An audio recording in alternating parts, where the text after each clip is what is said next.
Thank you. Hey, everyone. This is wild. This is certainly my first ever virtual conference, and it's probably the biggest audience I've presented in front of, which is awesome. So I'm Max Lynch. I'm the co-founder and CEO of Ionic, and I'm excited to take a trip down memory lane and talk about some exciting new stuff that I know many of you want to hear about today. So before I get into that, I just want to welcome everyone to the first ever official Ionic conference.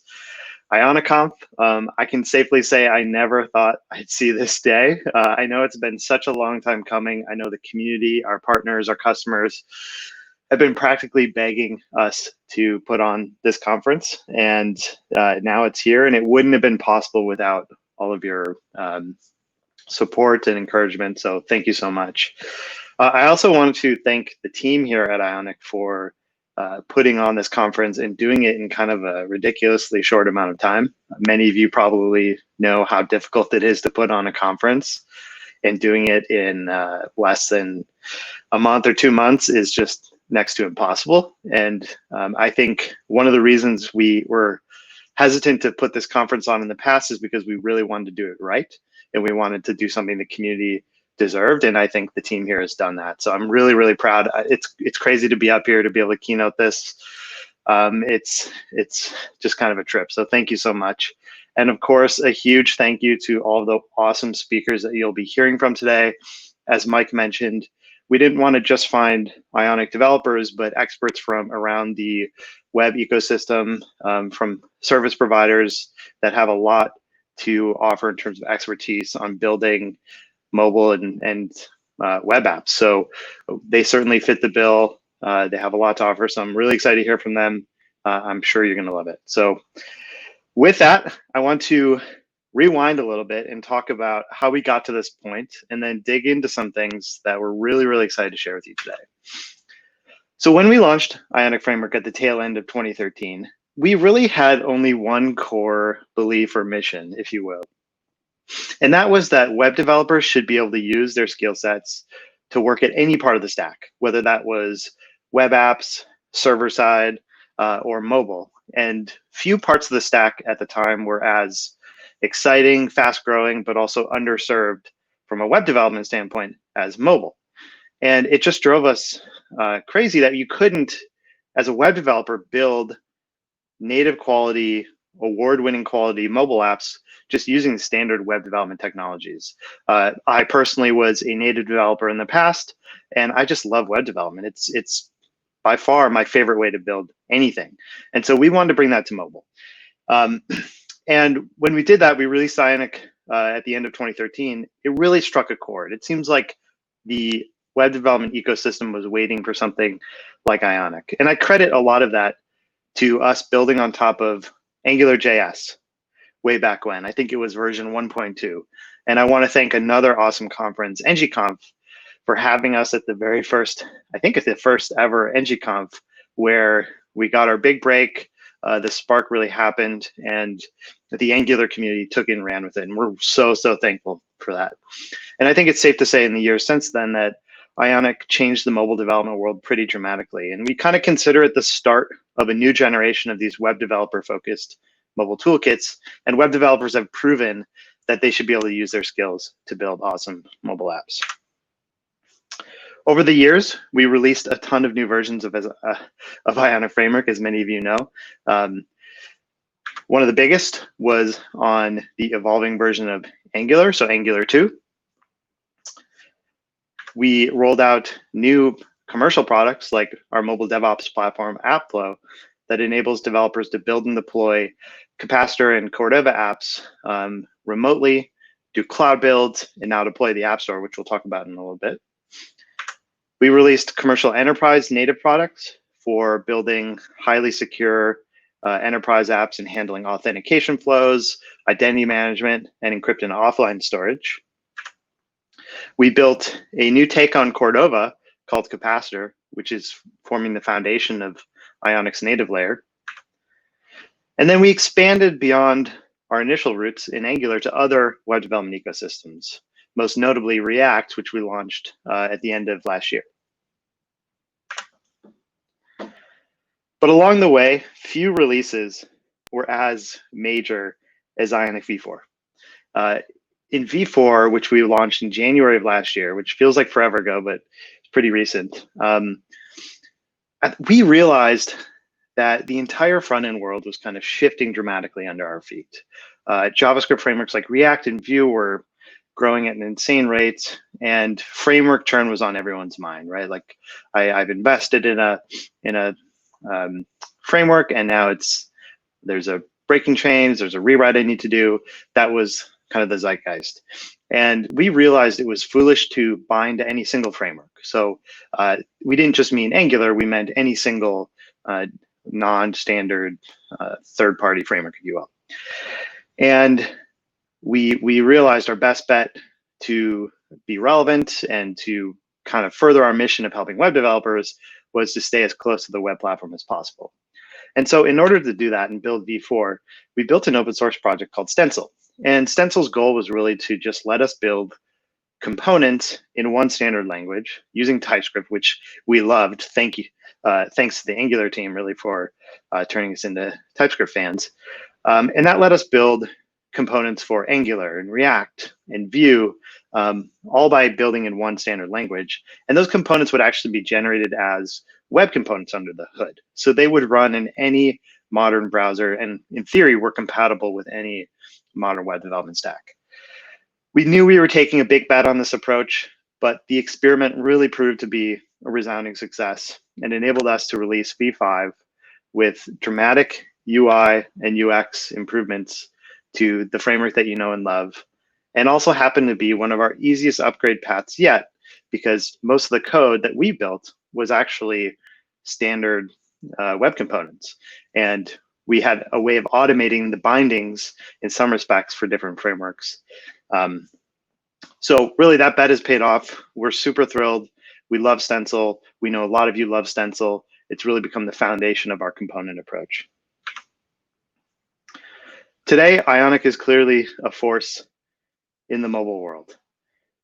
I think we've had our original belief totally validated that if you give web developers better tools to build apps, they will do it, and they will build a lot of them.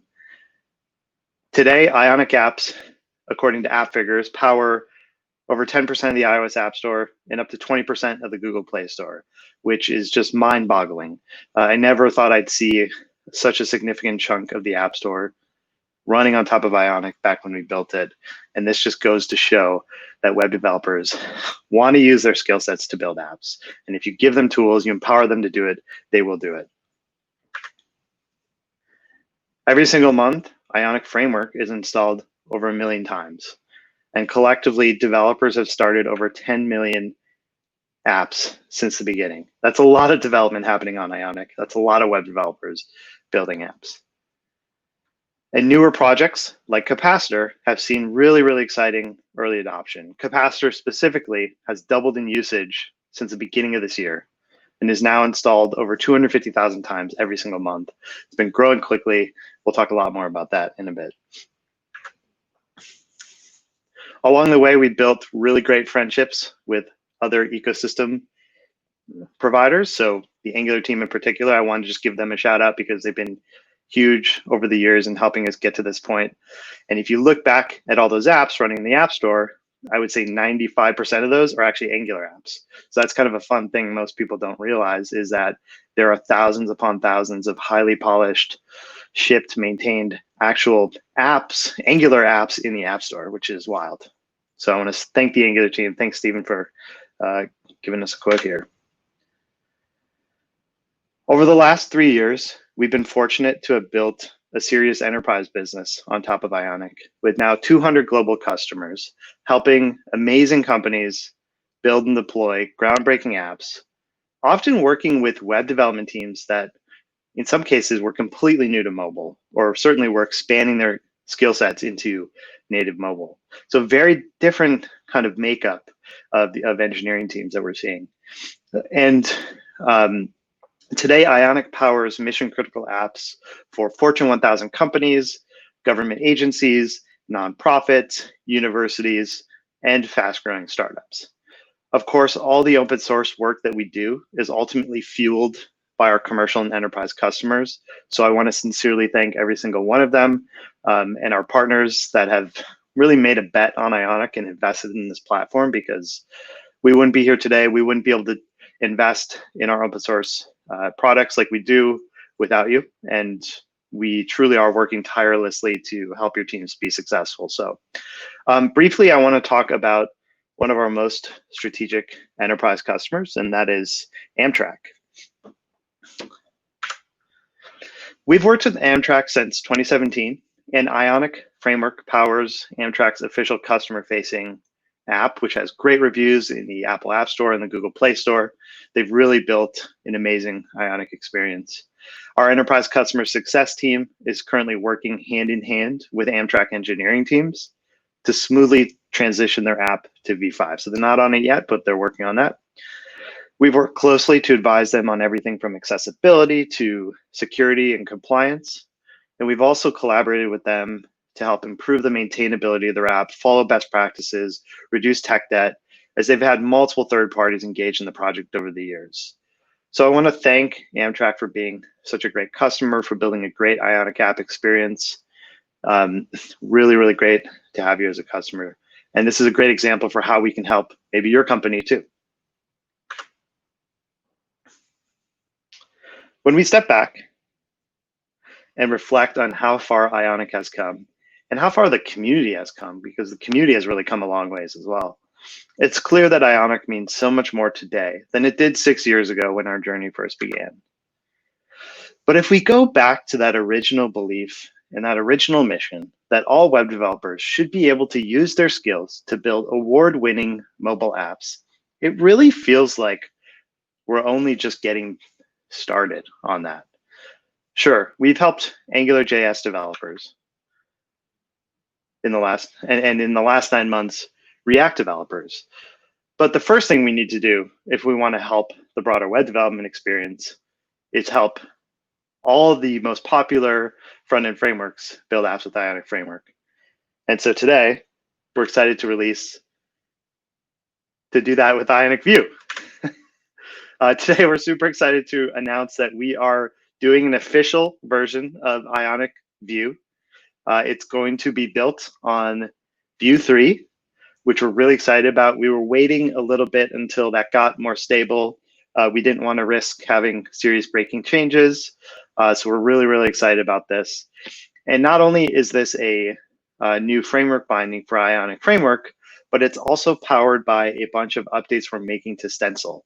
So if you're a Stencil developer, you will soon be able to generate View 3 bindings for your web components to provide a native View experience due to this work that we're putting into Stencil.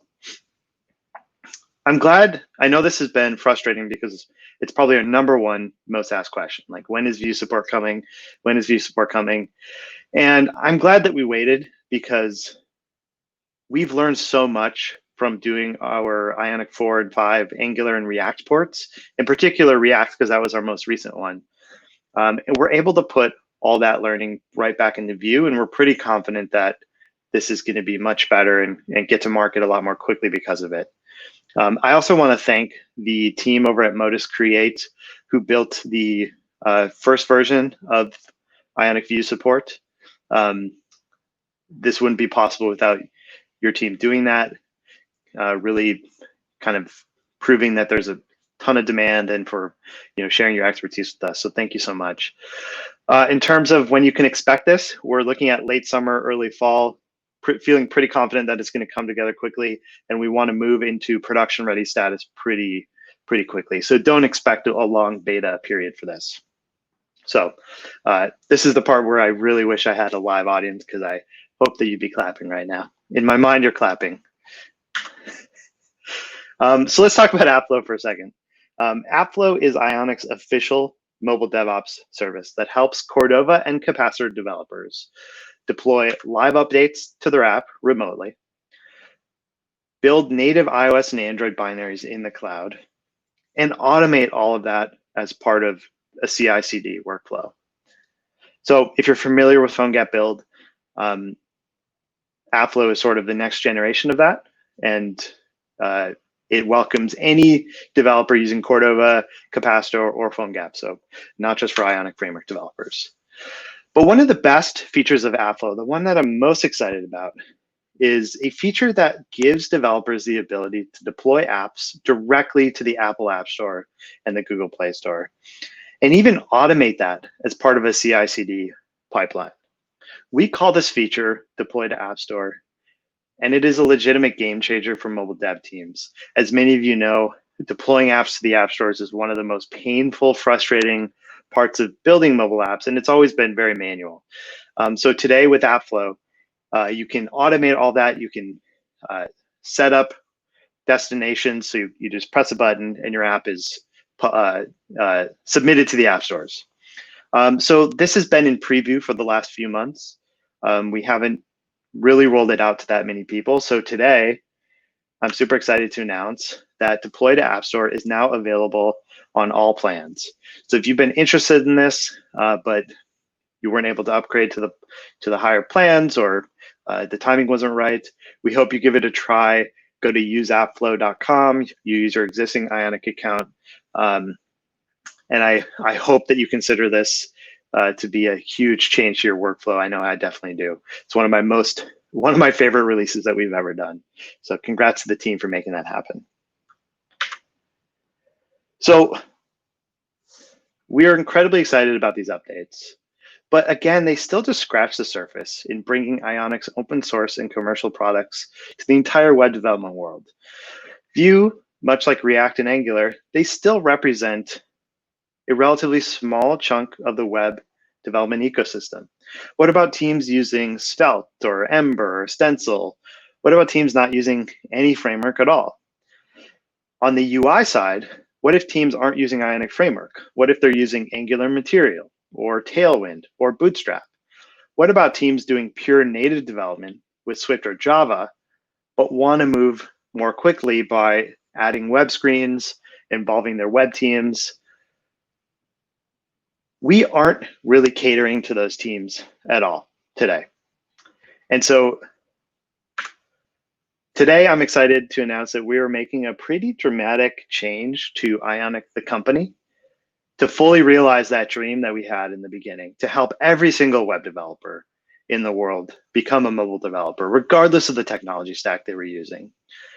And we realized that dream really all starts with Capacitor, Ionic's cross-platform native runtime that enables web developers to take a web app and deploy it natively on iOS, Android, and also the web as a progressive web app using the same code, using JavaScript, TypeScript if you want, but standard web development technologies in a way that's compatible with pretty much every single modern web development technology out there.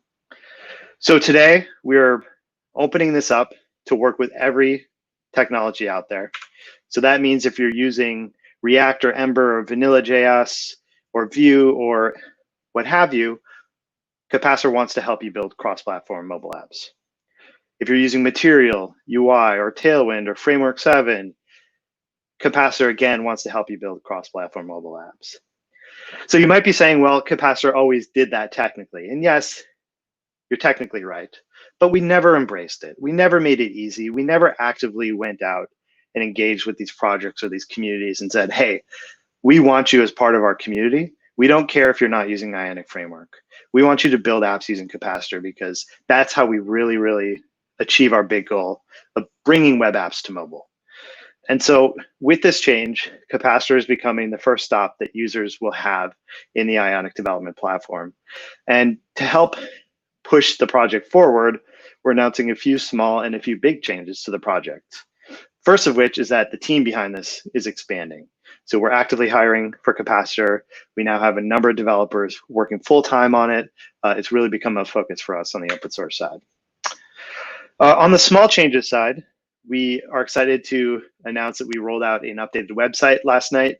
And we updated our domain and our Twitter handle to be Capacitor.js to hopefully indicate that Capacitor is really a runtime for all web apps and for any JavaScript app.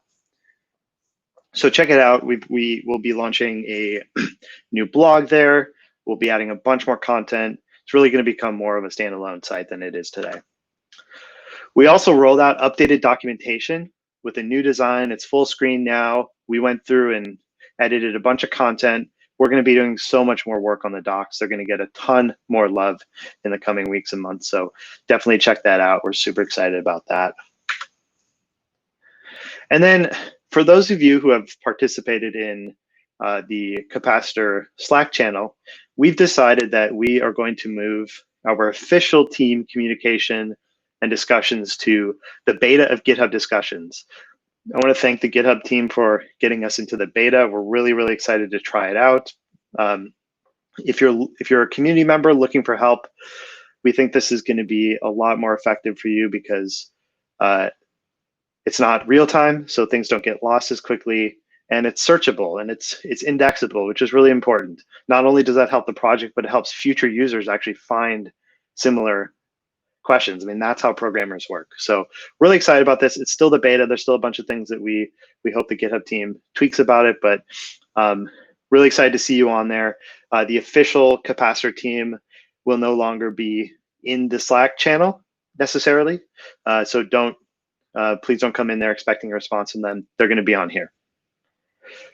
So these are some small changes we're making to get the ball rolling. You can expect a lot more energy, content, integration with other projects in the coming months. We really, truly are going to be extending an olive branch to all the different projects in the world, even ones that maybe were competitive with Ionic Framework in the past. But we also have a few bigger things to announce. So as many of you know, one of the most important parts of a project like Capacitor is that you can do anything you need to do with it.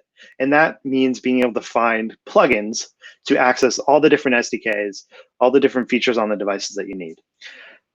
Historically, projects like Capacitor, like Cordova, et cetera, have been kind of a Wild West. You know, you'll Google something, you'll find a plugin on NPM, you'll try it out, you won't really know whether it's maintained, things like that. So to solve that, today we're excited to announce the start of a new community curation project we're calling Capacitor Community. Capacitor Community is a GitHub org and NPM scope that contains curated, quality, community-supported Capacitor plugins. Not only that, but it seeks to provide conventions and standards around how to build plugins, how to build a plugin project, how to interact with the community, things like that. So it's facilitated by the Capacitor team here, though we don't maintain any of these plugins necessarily ourselves. So we're really, really excited about this.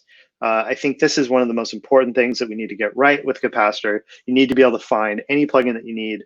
And if you're okay with the community support, like you're gonna find really great maintainers on these plugins. We're really excited about it. So to start, we've got a few plugins in here, but there's gonna be a lot more soon. The official, the HTTP plugin actually I built is in the community. And this enables you to do native HTTP requests, avoid CORS issues, do file uploads and downloads. Really excited about that. Someone built an integration with Facebook's Flipper project, which I just heard about myself. It's a mobile debugging tool that's really exciting. The Apple sign-in plugin is on there for adding Apple sign-in to your apps. Native audio is going to be on there. And I'm also hearing rumors that there will be a number of Firebase specific plugins for analytics, crashlytics, authentication, things like that. Really excited about that. Someone's going to be adding an AdMob plugin. Really anything you could think of is going to be fair game for this. So it's still the beginning, it's still early, but we've got a number of plugins in there that are ready to be used today, a lot that are still in development. We're really excited about it. And then one extra goodie is that we have made a contribution to the developer of the Cordova Google Maps plugin to build an official port for Capacitor. So soon there will be an official Capacitor Google Maps plugin. It may or may not be in the Capacitor community org, but it's still very much part of the community. We're really, really excited about this.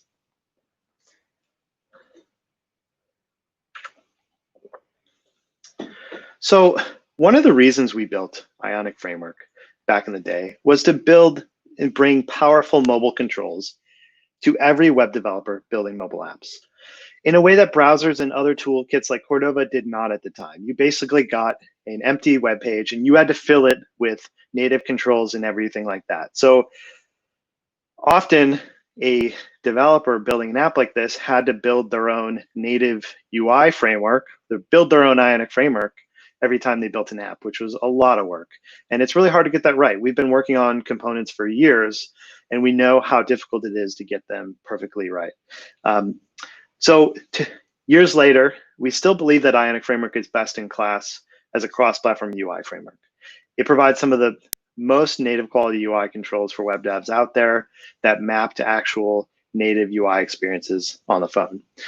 But we know, and as many of you know, that picking Ionic framework requires making some pretty big decisions about your project, whether that's the framework that you're using, whether that's the UI system that you're using. And so what we see generally is that Ionic works best with new apps or apps that are rewritten to go all in on Ionic. So we wish that wasn't the case. So we asked ourselves, what if there was a way for us to provide beautiful mobile controls out of the box to every single Capacitor developer in a way that was fully compatible with any UI library, any front-end framework that a developer may choose to use. And so that's when we realized all of the hard work we put into making Ionic use web standards like custom elements, Shadow DOM, meant that we could actually pull this off. And so today I'm really, really excited to announce a new add-on to Capacitor that we're calling Capacitor Elements. Capacitor Elements provides a set of powerful mobile controls and overlay utilities that map to more operating system level APIs. So imagine modals, action sheets, dialogues, things that you would expect if you're building a native app, the operating system to provide you. And underneath the hood, these controls are going to be powered by Ionic framework, but they will never clash with your existing components. They will never get in the way. You can choose not to use them if you have your own. It's okay, but any app started with Capacitor will automatically have all these wonderful controls out of the box, which should help you get to a much more native feeling app very quickly, even if you're taking more of a traditional web app that's not targeted for native styles, your app will still naturally map really easily. So this will be compatible with Angular Material, Material UI, Tailwind, even Bootstrap, anything, as long as it's using modern JavaScript project standards. We're really, really excited about this. So if you're a Capacitor developer, I think you should be excited about this because this will help you get your app to that native look and feel out of the box really quickly. If you're an Ionic framework developer, you should be excited because this means more Ionic framework out in the world. This means more users. This means more investment from us in Ionic framework. So it's win-win. We are hard at work on the first release of Capacitor Elements, so stay tuned for that.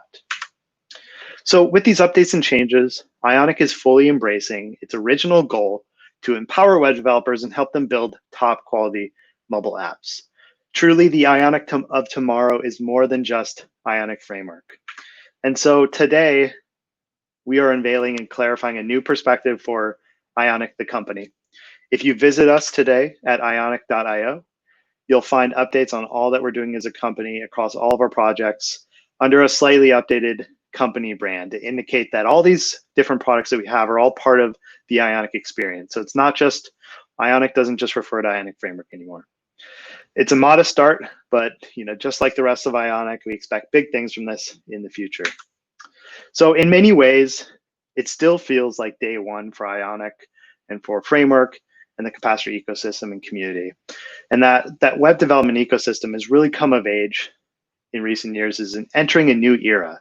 So it does feel oddly fitting to be having this conference now, right at the start of that new era. I know it's taken so long to get to this point, but it really does feel right. So I'm so excited to be here and can't wait for you all to hear from the wonderful speakers that we had today. I know you're gonna learn a ton. I wanna thank each and every one of them for taking a bet on a new conference and joining us. We're so glad to have you. So with that, I'm gonna pass it back to Mike, and thank you so much, everyone.